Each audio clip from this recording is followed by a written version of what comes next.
pendapat kau tentang persembahan pasukan malam ini keseluruhannya? Keseluruhannya kita dapat 3 mata. Yang penting sekali kita dapat 3 mata di tempat sendiri. Dan kita mendahului dengan jaringan cantik di persatuan kapten pasukan pada awal permainan, sehingga kita bertahan dengan baik di babak pertama walaupun kita ada hilang fokus dalam 1-2 situasi, tapi jarang pihak lawan buat serangan yang boleh menghasilkan peluang untuk menjaringkan gol pada babak pertama. So, babak yang kedua saya rasa kita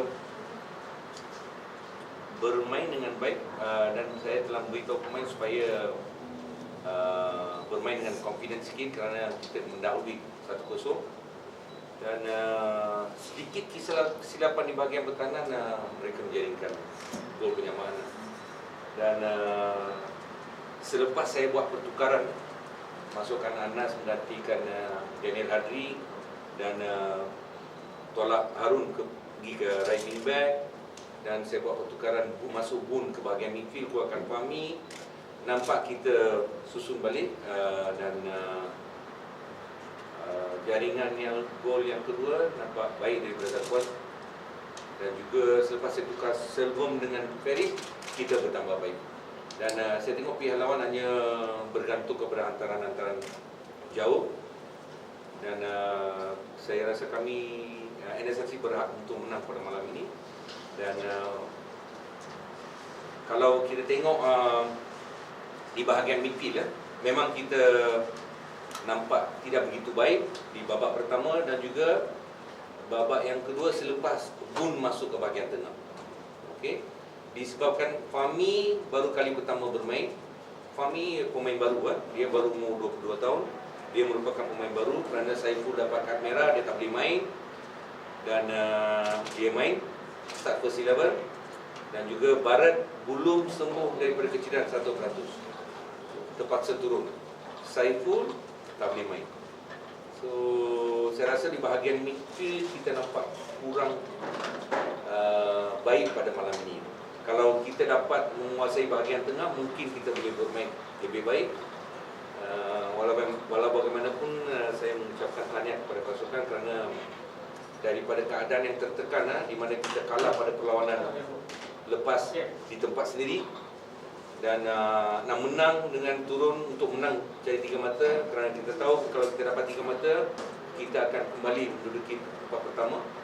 So keadaan yang tertekan sikit untuk pemain kerana terpaksa kutip 3 mata, dan dari segi itu mungkin ada memberi kesan kepada corak permainan sebilangan pemain yang kurang berpengalaman. Coach, masa depan dilihat berdasarkan peluang yang banyak dihasilkan, tetapi tanpa dengan gol.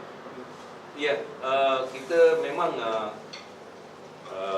kita ketahui masalah ini dan kita selalu buat latihan-latihan untuk mempertajamkan peluang menjaringkan gol di bahagian depan gol. Dalam masa yang sama, saya tengok aspek yang kita perlu beri perhatian. Kita boleh jaring gol, dalam masa yang sama kita boleh bolos gol, walaupun kita bermain lepas sendiri. So dari segitu, kalau kita dah boleh bertahan dengan baik, tidak bolos gol, mungkin kita ada peluang untuk menang setiap kali kita turun di Paroi. Kalau saya tengok rekod kita, setiap kali kita bermain di Paroi, kita boleh menjaringkan gol. Masalahnya kita bolos. So patutnya bermain di tempat sendiri. Kalau boleh kita nak clean sheet. kita Negeri Sembilan sekarang di kedudukan pertama, Coach. Yeah. Tapi sebelum ni Coach ada cakap berada di kedudukan pertama menambah tekanan kepada anak buah. So sekarang ni macam mana? Tekanan kembali ke ataupun lega sikit sebab dah ada advantage dengan tim lain? Untuk perlawanan yang seterusnya, saya tengok Sarawak City merupakan pencabar utama. So ini akan beri motivasi kepada pemain. Kita akan turun habis-habisan perlawanan akan datang, supaya kalau kita dapat 3 mata, saya rasa kedudukan kita di tangga atas itu lebih kukuh. So saya rasa dengan kemenangan ini mungkin paras keyakinan di kalangan pemain akan bertambah baik untuk perlawanan yang bertemu Sarawak City, Sarawak United. Saya rasa satu perlawanan yang akan menarik, agak menarik. Tadi coach Kelantan FC Marco Radini dia turut puji juga persembahan pasukan dia. Cuma dia ada beri komen sikit lah pasal beberapa pemain Negeri Sembilan yang cuba melengahkan permainan dengan pura-pura ada kecederaan. So coach boleh komen sikit tak pasal itu? Saya seperti penonton, saya tengok daripada bench. Pemain tu jatuh, saya tak tahu dia cedera ke, tak cedera ke, saya kena siasat lah. So saya nak komen sekarang, saya tak boleh. So we will see, but I tengok sebelum ini pemain-pemain Negeri Sembilan tak pernah buat macam ni. Kalau sentiasa kita buat, bila kita mendahului, kita buat, mungkin we boleh tuduh pasukan NSFC bila leading dia buat perkara macam ni. Tapi sebelum ni kita tak pernah buat. So saya rasa mungkin kecederaan yang sebenar. Last coach, performance Zakwan, tapi dikeluarkan juga awal babak kedua tadi. Ya. Kenapa? Memang kita ada agreement dengan dia. So kita nak simpan dia untuk next game. Kalau mungkin dia bagi 90 minit dan kita perlu dia untuk perlawanan seterusnya. So saya rasa dengan untuk pasal kita sedang mendahului, saya perlu kemaskan pertahanan saya. Pasal tu saya masukkan Selvom boleh buat tugas itu. Saya ingat dia buat tugas yang baik dari segi pertahanan. Tapi sebelum ini pemain yang muda, dia kalau boleh mengasah dia punya skill untuk menjaringkan pun lebih baik. Coach, boleh update situasi Muhaimin tak?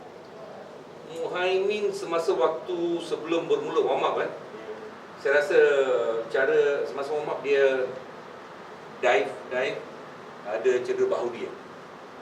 So selepas insiden tu dia rasa sakit. Semasa warm up bila dia buat diving dia ada cedera di bahu, tapi beliau terus nak main. Lepas tu apabila ada insiden yang 50-50 berlaku, so dia rasa sakit. Adakah serius sekarang? Tak tahu. Tak tahu lagi. Mungkin besok kita akan hantar pergi jumpa doktor.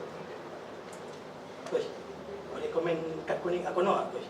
Sebab dia sebelum ni pernah jalani pergantungan kerana menerima 3 kad kuning. Komen sikit pasal kad kuning dia ni.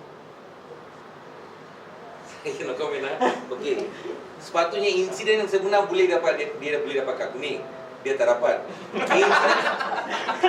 Saya rasa insiden itu mungkin dia tak kad kuning. Sebelum tu mungkin insiden sebenar tu dia boleh terima kad kuning. Itu pendapat saya. Okey.